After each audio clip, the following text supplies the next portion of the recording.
ông phone nó thằng lọp ở đàm bài trôi gì á nè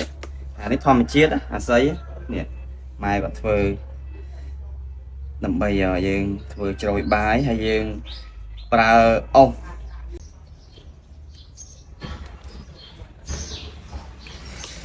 giờ đúng tới dương ngọ pra chỉ môi nó ngọ năng ốc á bọn ăn ốc bài thò mà chiếtឬក៏ចឹងនិយាយថាបែបចាស់បុរាណចឹងគឺបាយឆ្ងាញ់ណាចាស់បុរាណយើងពីដើមគាត់ចូលចិត្តដាំលក្ខណៈចក្រានអុសហើយឬក៏ប្រើខ្ជុំ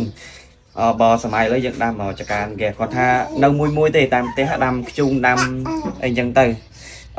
ឆ្ងាញ់ណាស់បាយដែលយើងដាំខ្ជុំនឹងដាំចក្រានអុសអញ្ចឹងឲ្យបងប្អូនយើងជួយខមមិនអ្នកមួយផងតើបងប្អូននៅប្រើជាមួយនឹង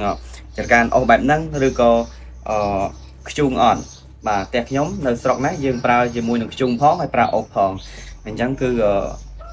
គាត់ថាដូចតែយើងថតរំលឹកអនុស្សាវរីយ៍ផងចង់ឲ្យបងប្អូនយើងមើលឲ្យចែករំលែកទៅកាន់បងប្អូនយើងអ្នកណាខ្លះដែលធ្លាប់ប្រើខ្ជុំប្រើអុសមកដល់សប្តាហ៍ថ្ងៃ